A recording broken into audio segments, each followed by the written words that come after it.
It's the Happy Families podcast. It's the podcast for the time-poor parent who just wants answers now. Well, Mrs. Happy Families, Kylie, still has a sore throat. She can't speak at all. Mother's Day was a very quiet one for all of us because of that. I'm feeling so bad for her. But today, something really different on the Happy Families podcast. Normally, on a Monday, we would talk about big parenting issues. Kylie and I bounce the ideas around. On Wednesdays, we do interviews. Today, though, I'm going to do a bit of both. I've got a special guest joining me on the podcast today to talk about a really big parenting issue. Alice is a Sydney mum. She has one child, Frida. Autism and ADHD are the diagnoses. And Alice joins me now to talk about her recent appearance on Four Corners 2 weeks ago today. Four Corners put together a really, really insightful television show about what's known as school can't. Typically known as school refusal, my preferred term, and in the research literature, it's known as emotion-based school avoidance. And so to talk about kids that won't go to school, kids that are refusing to show up, kids that just, you can't get them out the door, is a mum who's going through it and has done for some time. Alice, thanks for being here on the Happy Families podcast. It's just a delight to have you here and to have you so willing to talk about something that is so hard and so surrounded by so much judgment. Really good to have you here. Thanks, Justin. And you're exactly right about the judgment. It's been judgment since day one. People tend to assume it's just that you're a soft parent and, you just need to crack down on your kids and make them go to school, which, I did for a while. It was literally dragging my child into the classroom and having the teacher restrain her in the classroom and shut the door and lock the door. And, not surprisingly, that didn't actually work. If we went right back to the very beginning, when did this start and how old is Frida now? Frida's now 8, just about to turn 9. This happened when she was in her first year of school, so kindergarten or prep, depending on where you are. Even on day one, she had a bit of trouble going in, which is, not that surprising.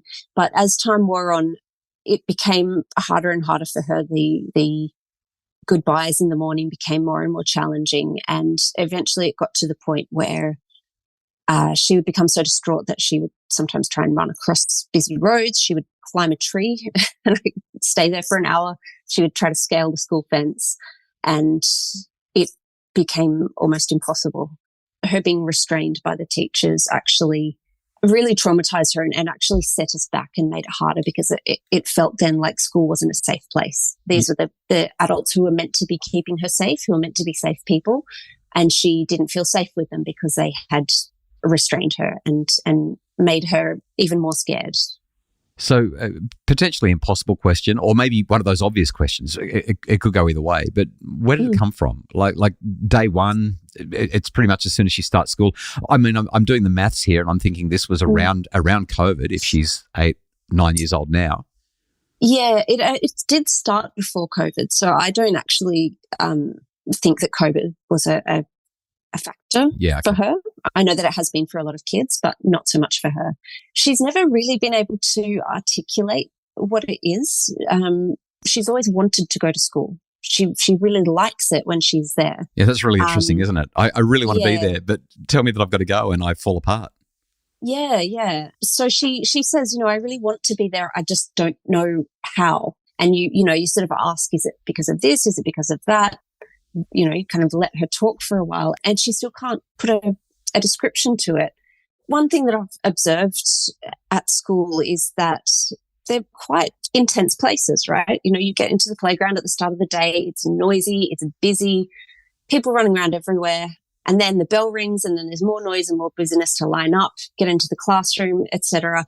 And then there's all of these transitions throughout the day, which is something that a lot of autistic kids find challenging, and Frida certainly does. And sometimes unknown. So you don't know, there's last minute changes or you don't have a good idea of what's happening that day.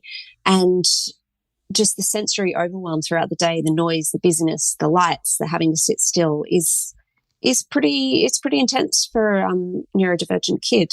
Yeah. So I think that certainly is a factor in it. For her, certainly the trauma of being restrained at school was a big one. And I know certainly now that one of the reasons why she finds it hard to go when I take her is that most of those instances of restraint actually happened when I was dropping her off rather than her father. And so she sort of links that to me a little bit. Not that it was my fault or anything like that, but that it occurred then. So there's a kind of an association, I suppose. Alice, you have a reasonably flexible work life. You've got a little bit of autonomy in when you work, where you work, and how you work, which certainly is to your advantage. What would you be doing if you were a typical parent with a standard 9 to 5 and you've just got to show up at work? How would you get around this? I do not know. Honestly, I do not know. I don't know how anybody can manage that unless they literally, had their child restrained every morning. Yeah. And that's assuming you can get them out the door and into the car again without physically dragging them into there, which is, terrible for your relationship and obviously for their mental health. So I really don't know. Yeah. I'm very, very fortunate to be able to work from home and to have very understanding manager and head of department who just trust me to just get my job done, when and how I can. Watching you on the show, I can imagine that there would have been some blowback. People would have been saying, oh, this soft parenting, look at how soft and gentle, like this kid just needs boundaries. You've already described that you've gone through the forceful, I'm taking you, you will be restrained, you're staying, we're locking the door. That didn't work. No doubt you've had psychological intervention, you've had experts trying to guide you in this process. Clearly, nothing is working at this point.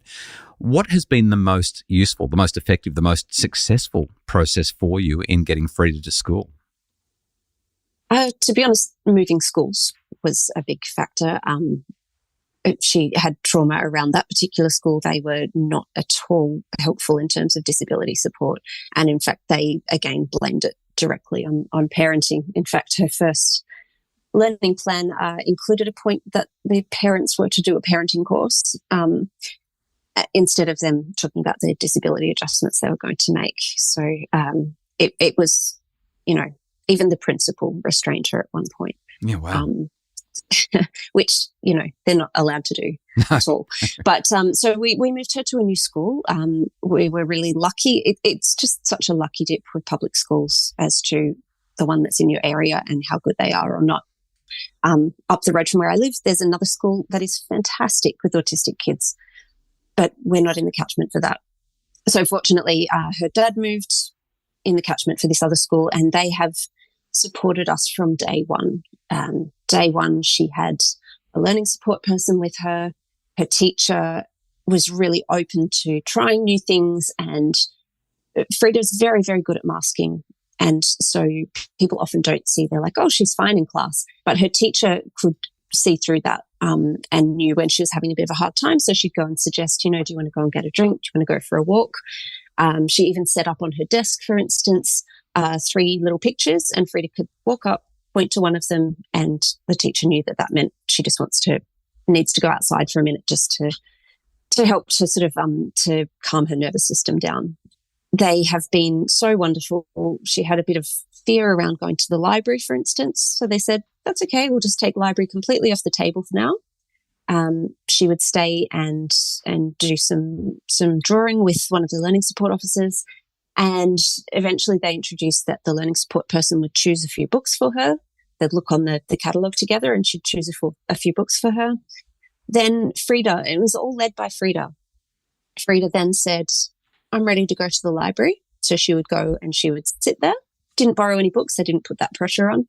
And then eventually it got to the point where she, is good to borrow books. And that really personal and compassionate approach, and also an approach that understands how kids work, was the thing that made the difference. So with Frida, the second that I put any pressure on in terms of going to school, in terms of going into the classroom, her nervous system at that point is already so fired up. She's already in fight or flight. And you put that extra pressure on and it just pushes it like completely, off the scale. So I know that for me, I have to calm my own nervous system and let her do it in her time, and tell me when she's ready. And that might sound like soft parenting. To me, that sounds like working with the kid you have, working with what works for their brain. Yeah. Alice, thanks for being here on the Happy Families podcast. Have you ever thought about homeschool?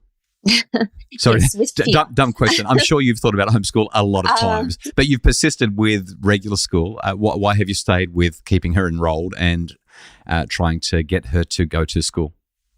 So first of all, it's because she loves school and she wants to be there. First and foremost, she has a great group of friends. She's always gotten on very well with other kids and made friends easily. She's going 50% of the time at the moment, which is, a vast improvement on the, I think it was 15% one term that she had. Wow. So there's that factor. There's also finances, life. I cannot afford to stop working. I live in Sydney. Yeah. It's expensive. Yeah. And her father works in a job where he needs to be on site every single day, so he wouldn't be able to do any of that. So it would fall entirely to me. And financially, it's not sustainable, but also in terms of mental health, that's an enormous load for one person to bear, and it's not how we're meant to live. Isolated in our homes, teaching our kids. I know other people who do homeschool very successfully, and I know that can be done, but at this point in my life, I don't feel like that's a feasible or sustainable option for us. We had a couple of kids who were really struggling with school, and one who was just not fitting in. We weren't dealing with school refusal at a pathological level, although it was definitely a thing. We were having the kids at home too many days, but it was really a question of this child does not fit in school. The school curriculum, the school requirements, the school parameters, boundaries, frameworks, they just don't work for this particular child. It's been, we did a complete nothing term at the end of last year. Term 1 this year was really, really hard. Term 2, it seems like it's finally coming together for this particular child. And we're starting to really enjoy having her around. But I'll tell you what, the impact that it has on your life, it is, like you said, it's full time. Like there's no capacity, there's no room, there's no space for anything except hardcore. Let's go. We've got to get some schoolwork done, and then there are still challenges. Like it is so hard, Alice. Such a hard thing to be a homeschool parent. It really, really is. I have so much admiration for people who do it and bring that energy and creativity and, just dedication. I have so much admiration for people who do that. Yeah. Hardest thing is just keeping them away from screens. So we've had to institute really full on screen limits to make sure that the work gets done, because otherwise the kids will just sit there and do it all day. Anyway, let me ask you, in your experience with this, and clearly you've been doing this for several years now, what advice would you give to parents who are just struggling with kids that won't get ready, won't get out the door, won't go and get stuck in and make school work? I mean, I don't really have a good answer to that because I'm still figuring it out myself. I think I would say first and foremost, trust your instincts. Don't listen to the world that is telling you you're a bad parent, because every single parent I know whose child is struggling to attend school are some of the most engaged, passionate parents I have ever met. It's not about neglect. It's not about being lazy by any stretch of the imagination. In fact, quite the opposite. But I would say, try and dig a bit deeper to find out what's going on, why it's happening, if you can, if your child's able to articulate that. And the biggest thing for me has been joining the School Can't Facebook group, just knowing that you're not alone, talking to other people about things that have worked for them and things that haven't, and advocating for your child at school as much as you can. Because, I think my experience with Frida's first school was quite negative, and I hope that that's not the case for everyone, but we had to push really, really hard for even quite basic accommodations that should have been provided under the Department of Ed's own policies, But if you have any answers to that, I would love to hear them, to be honest. Yeah. Well, I don't know that we've got really great research around this. It's such an under-researched area. It's very hard to get research on this, especially from a prospective point of view, because you don't really know that a child is going to have an emotion-based school avoidance response until you sort of 2 weeks, 3 weeks, 4 weeks in, and then you suddenly go, oh, we've really got a problem here. So it's hard to get in prospectively before the problem and get that data. We're going to be talking about it a fair bit on the podcast over the next little while. Sure. But basically, I think, Alice, and our experience has been this, and yours likewise, having really concerted, empathic conversations with the school, making sure that you can be on the same page and that there's good alignment, and making sure that you're advocating, as you said, for your child. I love that you moved your child to school. I mean, it's horrible. It's frustrating. You shouldn't have to do that. But I love that you were courageous enough to do it when you realised that the school that you were attending, or that she was attending, or not attending, as the case may be, was not working. I still think things like the kids being invited to be helpers, making sure that they've got great relationships with other kids. And of course, that's hard when you've got kids with all these additional needs. They tend not to have strong relationships. It depends. Like I have found, there is that stereotype of autistic kids not having great social skills, but I find that Frida, a lot of her friends are neurodivergent, and happens all the time. She has great social skills with them. Great. They just get each other. It's because their brains are similar and they give each other space for their differences, and they can find friends. But I understand too that is challenging for some other kids. It's not the case in Frida's situation, but that is hard. And I guess building that bond with school can help, and certainly does help engage some kids who are having some challenges. Like you said earlier about one of your children, that I think schools are just not suited to some kids' brains.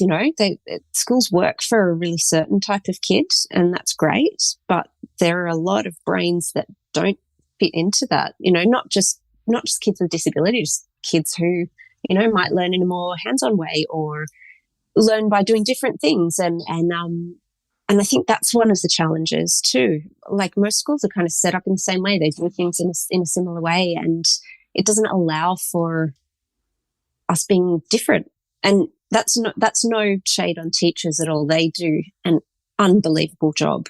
But, when they're in a classroom with 25, 30 kids, how do you accommodate these different ways of learning? You kind of have to take a broad approach, I suppose, to try and capture as many as you can, but that's not going to fit for all children. And that's a real shame, because I think, some kids get through school, they struggle through school, and they end up coming out and feeling like they're, like they're a bit stupid, or like something's wrong with them. And those kids could have done amazing things had they been able to learn in a way that worked for them, And so I think the world misses out in a way. Is that kind of what you found with your child who struggled with school? Yeah, not just us. We asked the question back on Saturday the 3rd. Back on Saturday the 3rd of May, we said, is it just me, or am I the only one who can't get their kids to go to school? Yeah. And the number of responses, it was just enormous. At the end of this month, we're going to get a whole lot of listener responses, but people pretty much said that's why we went to homeschooling. A whole lot of people pointed back to the Four Corners episode, and one person said the just drag them kicking and screaming advice given by most is damaging children and caregivers beyond measure. There are a whole lot of people who just said, when you've got kids that are refusing to attend school or who are struggling so much to be there, even if you do get them there, they're not mentally present enough to learn. Exactly. If their system is in fight or flight mode, their rational brain is offline. They're not taking anything in, right? So it's, they're going to be present as a body, but their brains are not online, right? They're not taking anything in, and so it's kind of pointless doing that, pushing them when they're in that state anyway. Yeah, and one person said this, and this is what we did when our kids were at school, or when our youngest was at school. We had this approach where, rather than fighting in the morning, because Kylie is at home as a full-time caregiver for the kids, Kylie basically just said, all right, the morning will be what it will be. And by taking the pressure off, the kids would get out of bed, they would get themselves organised, and they would eventually get to school, sometimes on time, sometimes an hour late, sometimes 2 hours late. Yeah. But when they were moving themselves through the morning the right way, it made a huge difference. And 100%. Yeah, and probably to you as well, right? Oh, yeah, enormous. Once you drop that, everybody is calmer. And that's what I found I had to do with Frida as well in the mornings. You just kind of drop your expectations of what it's going to be. And, you know, you can have exactly the same outcome, whether you're, you know, pushing or not pushing, but, you know, one way is going to make you, have fewer gray hairs and you know, keep your relationship with your kids positive, I think. Well, Alice, I've really enjoyed the conversation. I'm really grateful for it. There are no easy answers. It's a really, really big, difficult thing. We're going to link to the Australian School Can't Facebook page in the show notes, as well as the Facebook page where we've asked the question, is it just me? So more people can join the conversation and participate. Good luck. I'm hopeful that over the next little while you'll see progress. Do you think that Frida will get back to school in a full-time capacity anytime soon? I am not sure.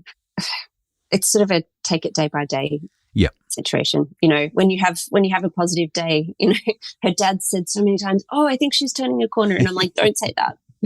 And 2 days later, she turns another corner and starts heading home again. Exactly. So it's, you know, one good day is one good day, and I think you just you take it like that. I am not sure, honestly. I'm not sure, but I think she's in a far better place to be successful at returning to school full time than she was previously. And that's the biggest difference. Well, thanks for chatting with me and thanks for speaking up. Really appreciate it. Thank you, Justin. I'm really looking forward to hearing this podcast. That's Alice. Alice is a mum to Frida based in Sydney and dealing with the challenges around school refusal, emotion-based school avoidance. Look, no easy answers, but we are going to continue to talk about this on the podcast over the next little while and see if we can be as helpful as we can, try and get hold of some experts who can give us some guidance. The Happy Families podcast is produced by Justin Rollon from Bridge Media. Craig Bruce is our executive producer. For more info about how you can guide your children successfully, regardless of whether they're attending school happily or not attending school at all, visit us at happyfamilies.com.au.